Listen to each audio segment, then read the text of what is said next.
Hey, this is Jordan Pagano. We're at the garage today. We're going to be doing a front brake job on a 93 900.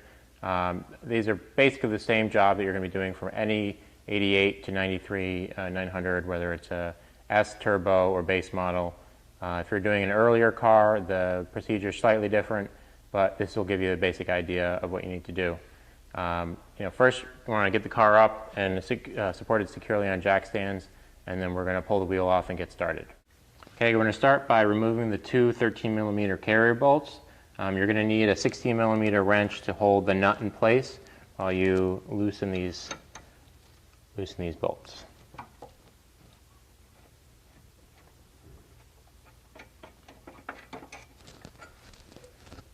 Up and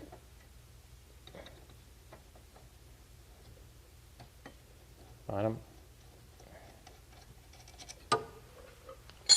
Okay, next you're going to have to pull the little tension to retract the caliper, and it should come off.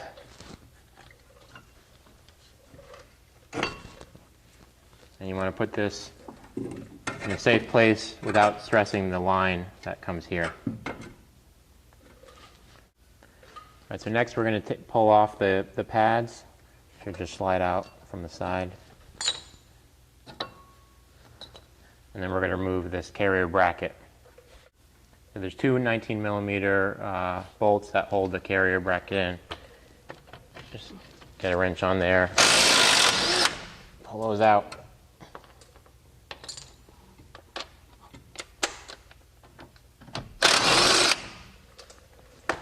And the carrier should slide right out.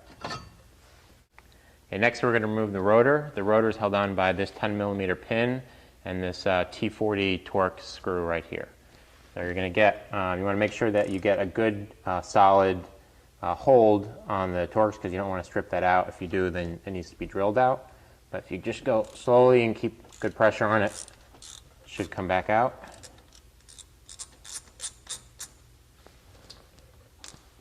And then the pin, it's a deep socket 10mm.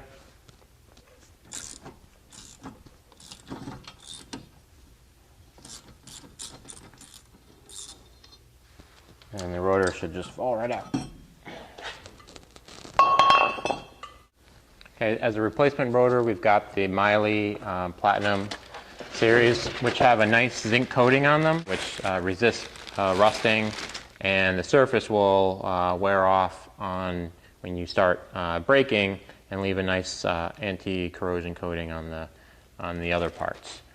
These aren't covered with oil, so you don't need to hose them down with brake clean. But if you do get your hand oil from your hand, or fingerprints or grease on them, then you should give them a quick wipe down before you do finally assemble.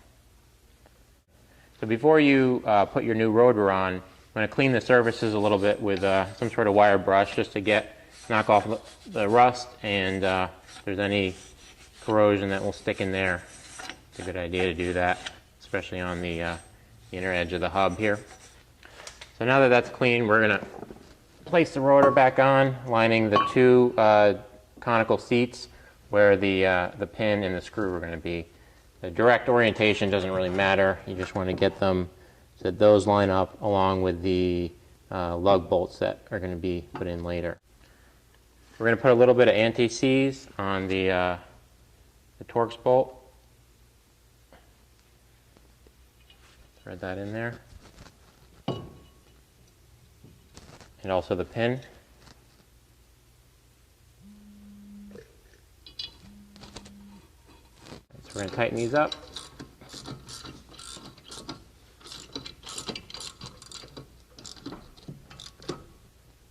Not too tight, just nice and snug.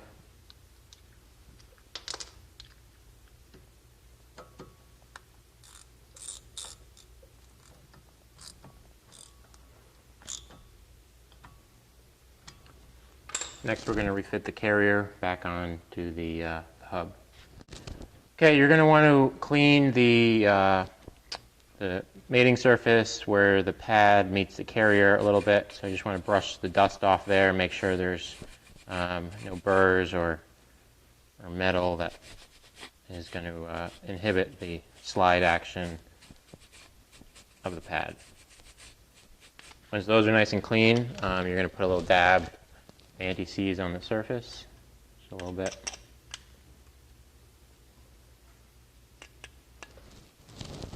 And reinstall the carrier back onto the car. Okay, so we're going to slide the carrier back under the rotor and insert the 2 bolts so you can get them to start threaded in.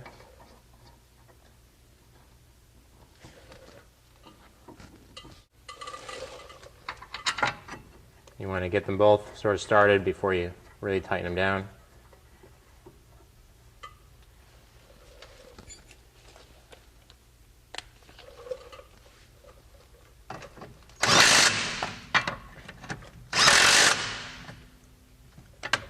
And then you want to give those a good hand tight when you're done.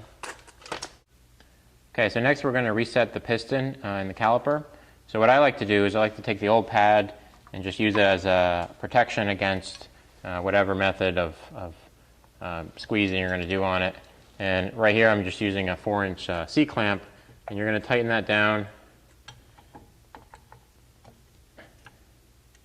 And you can also use channel locks if you have a large enough set, and you can see the piston retracting, and you're going to want to get that all the way back as far as it'll go without damaging the seals. If you're having a hard time with the piston going back, you may need to replace the caliper itself. So that's all the way back in. Just going to release it, move this out of the way, and we're ready to install the pads. So next up, we're going to be using the genuine SAAB pads. These are nice. They have a nice little kind of anti-squeal coating in the back.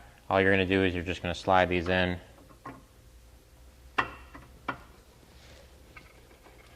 4 come in a box, so you have enough for both sides.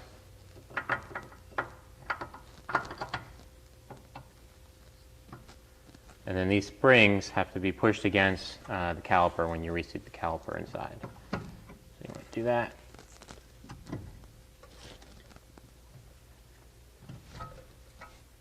Might have to push in the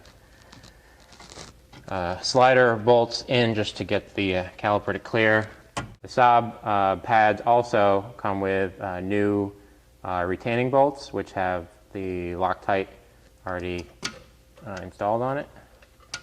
You're just going to line those up, pressure on that, and then you want to tension on the bottom so you can line the bottom up as well.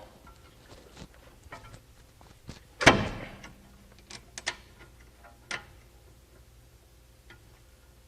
that situated. And then finally tighten down with your 13 and 16 millimeter wrenches.